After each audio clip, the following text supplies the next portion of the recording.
दरअसल पिछले दिनों दो बड़ी खबर आई। एक तो कि मानसून नॉर्मल होगा और दूसरा कि नेचुरल गैस की कीमतें, घरेलू नेचुरल गैस की कीमतें सरकार ने घटाने का फैसला लिया नए फार्मूले के हिसाब से कहें तो। अब इन दोनों का फर्टिलाइजर सेक्टर पर क्या असर पड़ेगा और आने वाले दिनों में क्या कुछ ऐसी खबरें और आने वाली है, इस पर बातचीत करेंगे। फर्टिलाइजर सेक्रेटरी अरुण सिंघल साहब हमारे साथ हैं। सर, आपका स्वागत है CNBC आवाज में। सबसे पहला सवाल तो ये कि 6 अप्रैल को कैबिनेट की बैठक हुई थी और उस बैठक में नेचुरल गैस प्राइस के नए फार्मूले को मंजूरी दी गई, जिससे उसकी अधिकतम कीमत अब जो है $6.5 पर MMBTU रह गई है। क्योंकि गैस का एक बड़ा कंपोनेंट होता है फर्टिलाइजर उत्पादन की लागत में, करीब 80 से 90% होता है। तो इससे लागत में कितनी कटौती आएगी और क्या उस कटौती से फर्टिलाइजर के दाम घटेंगे या फिर आप उसको फर्टिलाइजर सब्सिडी में कटौती के तौर पर इस्तेमाल करेंगे? जैसा आपने कहा 80 से 85% यूरिया जो बनती है उसकी लागत गैस की लागत होती है। और गैस हम लोगों को डोमेस्टिक गैस भी मिलती है और बाहर से इंपोर्ट होकर भी गैस आती है। डोमेस्टिक गैस की हिस्सेदारी लगभग 10% हमारे टोटल मिक्स में रहती है। सिर्फ 10% होती है? जी, 10% होती है। लेकिन जो कैबिनेट का फैसला हुआ उससे कीमतें इस डोमेस्टिक वाले कंपोनेंट की कम होंगी, एक बात यह है। दूसरी बात यह कि जो फॉरेन कंपोनेंट है गैस का, उसमें भी काफ़ी कमी कीमतों में आई है। जो स्पॉट गैस हम लोग अब खरीद रहे हैं वो आप समझिए लगभग $14 पर MMBTU पे खरीद रहे हैं, जबकि कुछ महीना पहले $60 $65 पे भी गैस मिल रही थी। तो कमी जो है वो डोमेस्टिक गैस में भी आई है, अंतर्राष्ट्रीय गैस की कीमतों में भी आई है, और जो यूरिया हम थोड़ी बहुत इंपोर्ट करते थे उसकी कीमतों में भी कमी आई है। तो सब कुछ अगर जोड़ लीजिए, लास्ट ईयर हमारा खर्चा जो यूरिया पे सब्सिडी में हुआ था वो लगभग 1,60,000 करोड़ रुपये था, मोटा मोटा बता रहा हूँ। इस साल हम लोग उम्मीद कर रहे हैं कि हम 1 लाख करोड़ से काम चला लेंगे, तो लगभग 60,000 करोड़ रुपए की बचत होनी चाहिए। तो ये जो अगले कारोबारी साल के लिए जो फर्टिलाइजर सब्सिडी का जो आवंटन किया गया बजट में, तो आपको लगता है कि इस बार ज्यादा नहीं मांगना पड़ेगा? क्योंकि पिछले कारोबारी साल में तो 2.5 हमको पूरी ऐसी आशा है कि 1,75,000 करोड़ रुपए में काम चल जाना चाहिए आसानी से, क्योंकि यूरिया में मैंने बताया आपको बचत होगी। और वैसे अगर आप DAP और MOP बाकी खादों को भी देखें तो जो खाद एक ज़माने में $900 से ऊपर चली गई थी DAP की कीमतें, अब वो घट के $550 $550 के आसपास चल रही हैं। इसी तरह से MOP की कीमत पिछले वर्ष $590 थी, इस वर्ष $422 हुई है। तो सभी खादों की कीमतें अंतर्राष्ट्रीय बाजार में गिरी हैं, क्योंकि जो वॉर का असर था वो ख़त्म हो रहा है। कई चीज़ें हुई, मतलब प्री यूक्रेन लेवल पे हम लोग पहुंच गए हैं। प्री यूक्रेन लेवल पे तो अभी पूरी तरह से नहीं आए, लेकिन हाँ आ रहे हैं। और दो कारण इसमें रहे हैं। एक तो ये है खैर कि खेती तो दुनिया भर में उतनी ही ज़मीन पे होती है, तो खाद की खपत बहुत ज़्यादा बढ़नी है, घटनी नहीं है कभी भी। तो अगर खाद को रोक भी लेंगे मैन्युफैक्चरर्स कुछ दिनों के लिए और कीमतें हाई कर देंगे, अंत तो गतवा तो खाद निकालनी ही पड़ेगी, करेंगे क्या उस खाद का? तो एक और सवाल ये है, परमानेंट नहीं हो सकता। लेकिन दूसरी बात मैं यहाँ पे जरूर कहना चाहूँगा कि हमने, इंडिया ने बहुत स्ट्रेटेजिक तरीके से ये किया कि हम किसी भी एक देश पे निर्भर ना रहें खाद की आपूर्ति के लिए। तो कोशिश करके ब्रॉड बेस किया हम लोगों ने। मोरक्को से बात कर रहे हैं, इजिप्ट से बात कर रहे हैं, जॉर्डन से, ओमान से, बहुत सारे देशों से खाद आती है। तो किसी भी एक देश पर अगर हमारी निर्भरता ज़्यादा होती है तो हम अंतर्राष्ट्रीय कीमतों के फ्लक्चुएशन के ज़्यादा विक्टिम होंगे। लेकिन अगर हम ब्रॉड बेस कर लेते हैं, कनाडा से, इजराइल से, सब जगह से लेते हैं, तो ये दिक्कत कम आएगी। तो ये हमारी स्ट्रेटजी के तौर पर रही कि हमने बहुत सारे देशों से खाद लेनी शुरू करी है और उसको हम आगे बरकरार रखेंगे। एक सवाल मुझे नेचुरल गैस प्राइसिंग को लेकर के है कि जिस कमेटी की सिफारिश के आधार पर इसको सरकार ने मंजूरी दी है, उसने ये भी कहा था कि हम लोग 2026 तक नेचुरल गैस के प्राइस को बिल्कुल डी कंट्रोल कर दे। फर्टिलाइजर सेक्टर क्या तब तक तैयार हो जाएगा डी कंट्रोल तरीके से गैस को खरीदने के लिए? अभी तो जो कैबिनेट का फैसला आया है उसमें डी कंट्रोल करने की कोई बात करी नहीं गई है, तो इसके बारे में थोड़ा प्रीमेच्योर है कि हम इस पर चर्चा करें। लेकिन जो भी कुछ होगा, जैसा मैंने कहा, फर्टिलाइजर उपलब्ध करानी ही है किसानों को, इसके लिए सरकार कटिबद्ध है और ये प्रायोरिटी है। तो कुछ भी होता है, जो भी होगा, कीमतें बढ़ेंगी घटेंगी, फर्टिलाइजर जरूर उपलब्ध कराया जाएगा। आपने देखा होगा कि जब कीमतें बहुत बढ़ी तब भी फर्टिलाइजर उपलब्ध कराया गया और कोई भी कीमत बढ़ाई नहीं गई। किसानों को जिस मूल्य में पहले मिल रहा था, लेकिन एक दिक्कत ये होती है जब भी फर्टिलाइजर खरीद के लिए सीजन आता है तो आमतौर पर कालाबाजारी शुरू हो जाती है, उपलब्धता में कमी आने लगती है। तो जो अगला सीजन है उसके लिए आप कितने तैयार हैं? हम लोग पूरी तरह से तैयार हैं। हमारी कोशिश ये रहती है कि जितनी सीजन की आवश्यकता हो खरीफ की या रबी की, सीजन के शुरुआत में उसका 30% स्टॉक अगर हमारे पास है तो हम लोग मानते हैं कि सफिशिएंट स्टॉक है, कोई समस्या नहीं आएगी। उस हिसाब से अगर देखा जाए तो इस खरीफ सीजन में यूरिया की जो आवश्यकता आंकी गई है 170 लाख मीट्रिक टन आंकी गई है। और उसके विपरीत 65 लाख इस समय हमारे पास मौजूद है स्टॉक्स में, तो 30% से बहुत ज़्यादा है। उसी तरह से अगर आप डीएपी को देखेंगे 55 लाख टन की आवश्यकता है और आज की तारीख में हमारे पास 33 लाख टन यानी 60% लगभग कैरी ओवर उपलब्ध है गोदामों में। तो बहुत पर्याप्त उपलब्धता है, कहीं पर भी कोई कमी नहीं है। कमी नहीं आएगी। तो ये एक और चीज, आप लोगों ने प्रोडक्ट डाइवर्सिफिकेशन शुरू किया था, नैनो यूरिया लाया था, अब नैनो डीएपी ला रहे हैं, तो क्या रोड मैप है नैनो डीएपी के को बाजार में लाने का, और किन किन कंपनियों से बातचीत चल रही है, और इससे सब्सिडी पर कितना असर पड़ेगा? नैनो डीओपी को 2 कंपनियों ने पेटेंट लिया है, एक इफ्को ने लिया है पेटेंट और दूसरी उत्पादन कोरोमंडल की है, CIL की।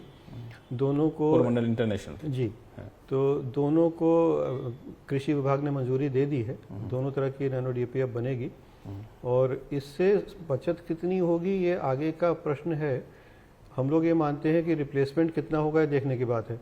अगर मान लीजिए हम 100 टन यूरिया इस्तेमाल कर रहे हैं, उसके बराबर हम नैनो यूरिया बना दें, तो ऐसा नहीं होगा कि पूरी 100 टन की आवश्यकता कम हो जाए। कुछ रिप्लेसमेंट होता है, कुछ रिप्लेसमेंट नहीं होता है, किसानों को परिवर्तन करने में समय लगता है। तो इनिशियली हम लोग ये मान के चलते हैं कि अगर हम 25% भी रिप्लेसमेंट कर लें तो भी बहुत बड़ी उपलब्धि है। तो 25% रिप्लेसमेंट से जो यूरिया पे सब्सिडी देते हैं, क्योंकि नैनो पे तो सब्सिडी आप दे नहीं रहे हैं जी, तो सब्सिडी कितना बचत होगी?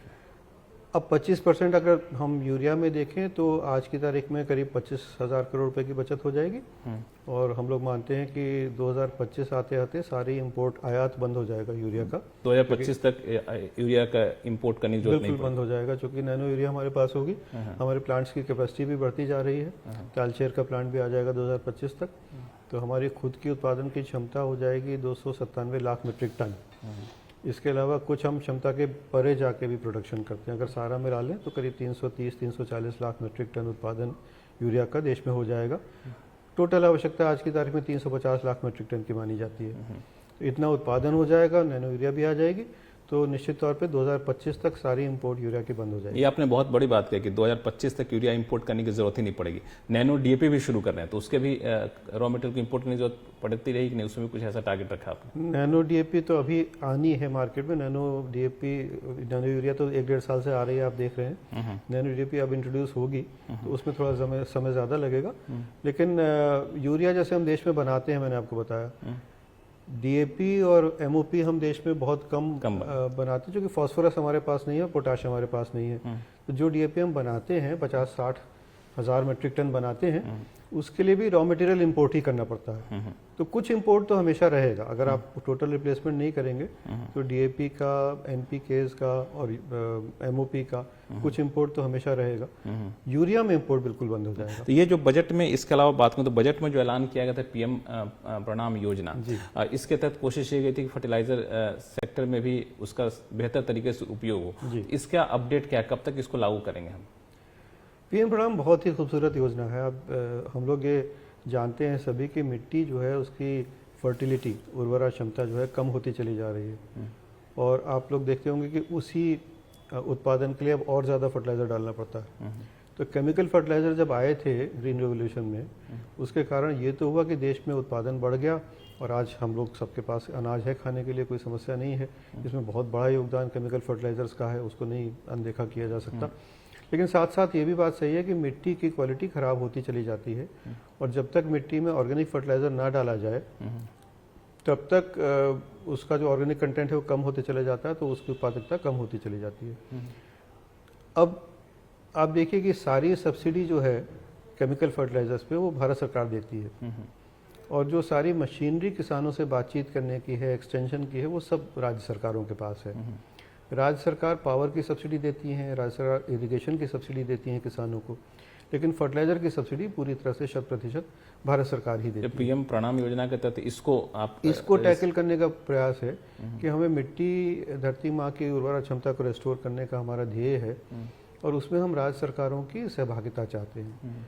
प्रस्ताव ये किया है कि अगर राज्य सरकारें किसानों को बैलेंस्ड यूज़ ऑफ फर्टिलाइज़र के बारे में बताती हैं, वैकल्पिक फर्टिलाइजर्स इस्तेमाल करने के बारे में बताती हैं, बायो फर्टिलाइजर्स हैं, नैनो फर्टिलाइजर्स हैं, कुल मिला के केमिकल फर्टिलाइजर्स की खपत अगर वो अपने राज्य में कम करती हैं तो जितनी बचत होगी उसकी आधी हम राज्य सरकार को दे देंगे। जितनी बचत होगी उसकी आधी राज्य सरकार को दे देंगे। तो इससे राज्य सरकार को इंटरेस्ट एक पैदा होगा कि वो भी इस फील्ड में आ गए हैं। वैसे राज्य सरकारें सभी जिम्मेदार हैं वो भी समझती हैं इस बात को कि मिट्टी की क्षमता, जो उर्वरक क्षमता है, उसको रेस्टोर किया जाना चाहिए। इस बात का उन्हें भी संज्ञान है, लेकिन फिर भी एक इंसेंटिव के तौर पे कि अगर बचत होगी तो हम आधी बचत ये प्रस्ताव कहाँ तक पहुंचा, कब से लागू होगा? ये प्रस्ताव इसकी EFC हो गई फाइनेंस डिपार्टमेंट में और अब ये कैबिनेट में जाएगा। तो मैं उम्मीद करता हूँ कि 1-2 महीने में आपके पास आना चाहिए। ये पहला वर्ष होगा, जो 2023-24 है इसका पहला वर्ष होगा। 23-24 में जो बचत होगी उसके परिणाम हम अप्रैल 24 में घोषित करेंगे, तो 24-25 में उसका पुरस्कार मिलेगा। एक आखिरी सवाल कि डायरेक्ट बेनिफिट ट्रांसफर काफी दिनों से कोशिश की जा रही है फर्टिलाइजर सेक्टर में लागू करने के लिए, लेकिन अभी तक कुछ वजहों से पूरी तरह से लागू हो नहीं पाई, तो क्या इसमें किस तरह से बदलाव करने पर विचार कर रहे हैं हम? पुराने ज़माने में ये होता था कि जब फर्टिलाइज़र कंपनी से खाद ली जाती थी तो उसी समय फर्टिलाइज़र कंपनी को अधिकांश पेमेंट कर दिया जाता था। तो उसके बाद पूरे ट्रक के ट्रक या सारा के सारा रेलवे की वैगन भी गायब हो जाए तो कोई तरीका नहीं था जानने का कि क्या हुआ है। जब DBT लागू किया गया, आज की तारीख में हमारे पास करीब 3 लाख पॉस मशीन्स का नेटवर्क है, जो दुनिया में पॉस मशीन्स का सबसे बड़ा नेटवर्क माना जाता है। अब यह है कि जब तक खाद जाके किसान को बिकती नहीं है तब तक कंपनी को कोई भी पेमेंट नहीं होता है। तो ये फ़ायदा तो ऑलरेडी हो चुका है कि जब बोरी बिकेगी तभी कंपनी को पेमेंट होगा और हम लास्ट माइल तक ट्रैक कर सकते हैं कि पॉस मशीन पे जाके बोरी बिकी कि नहीं। ये बहुत बड़ा सुधार हो गया। जो आप पूछ रहे हैं वो ये है कि हम किसानों को भी चेक करें कि किसके पास कितनी ज़मीन है और उतनी ही खाद दें जितनी उसके पास ज़मीन हो। तो इसका मकसद है कि मिसयूज ना हो, कालाबाजारी मिसयूज ना हो, बिल्कुल सही। तो मिसयूज को हम लोग 2 तरीके से देखते हैं। एक तो ये है कि यूरिया के अलावा बाकी जो खाद है उनका मिसयूज होने की कोई गुंजाइश नहीं है। DAP, MOP इन सब का कोई वैकल्पिक उपयोग नहीं होता है, तो इनका तो डाइवर्जन होता नहीं है। ये खेत में ही जाती हैं, किसानों के पास ही जाती हैं, इनमें कोई परेशानी की बात नहीं है। जो डाइवर्जन थोड़ा बहुत हो सकता है वो यूरिया का है और उसमें इंडस्ट्री में भी जाता है और जो पड़ोसी देश हैं उनमें यूरिया के दाम ज़्यादा हैं, हम लोग कम दाम पे बेचते हैं, इसलिए वहाँ पे भी जा सकता है बॉर्डर पार करके। इसके लिए हम लोग कार्रवाई करते हैं। हमारी फ्लाइंग स्क्वाड्स जाके इंडस्ट्री में देख रहे हैं। नीम कोटिंग शुरू करी गई थी ताकि इंडस्ट्री में अगर एग्रीकल्चर ग्रेड यूरिया गया तो उसको पकड़ा जा सके। तो फ्लाइंग स्क्वाड जाके रेड करती हैं और काफ़ी एक्शन लिया गया है। इसी तरह से जो बॉर्डर पे स्थित हमारे जनपद हैं उनमें हम सेल को मॉनिटर करते हैं कि ज़्यादा खरीदने वाले कौन हैं, उनसे पूछताछ करते हैं कि आपने खरीद के क्या किया। ये प्रयास अपनी जगह पे चलते हैं।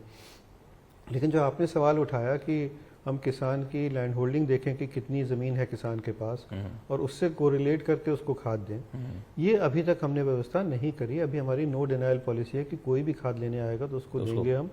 और उसका कारण है कि हर किसान खाद की दुकान पर नहीं आते हैं। अगर आप 5 किसान छोटे छोटे हैं तो सबको ज़रूरत नहीं है कि आप खाद की दुकान पे आके समय अपना बर्बाद करें।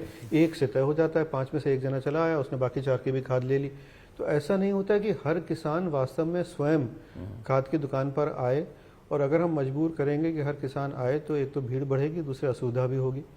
दूसरा ये होता है कि बहुत सारे खेत बटाई पे दिए रहते हैं, टेनेंसी पे रहते हैं। कुछ स्टेट्स में टेनेंसी लीगल है, कुछ स्टेट्स में टेनेंसी को लीगली रिकॉग्नाइज नहीं किया गया है। तो अगर आपके खेत पे मजदूर काम कर रहे हैं तो हो सकता है कि आप ना जाएं खाद लेने, आपका मजदूर जाए।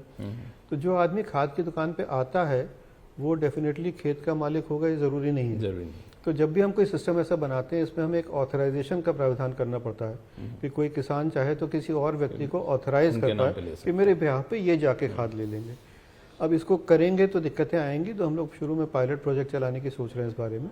सब राज्यों से हमने ये सब राज्यों से हमने मांगा था कि आप एक एक जनपद या कुछ इलाका आप बता दीजिए। तो करीब 8 राज्यों से तो आ चुका है, उन्होंने एक एक जनपद बताया है।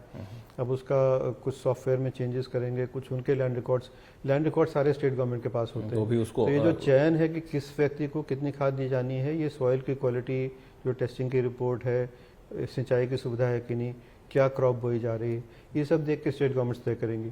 तो ये हम लोगों की बातचीत चल रही है और थोड़ा समय लगेगा, लेकिन पायलट प्रोजेक्ट शुरू करके हम लोग उसके नतीजे देखेंगे और फिर अगर नतीजा अच्छा है तो सब जगह करेंगे। फिर मतलब बहुत सारा बदलाव होने जा रहा है फर्टिलाइजर सेक्टर में, तो इसमें इसकी तस्वीर काफी तेजी से बदलने वाली है। बहुत बहुत शुक्रिया से हमसे बातचीत करने के लिए।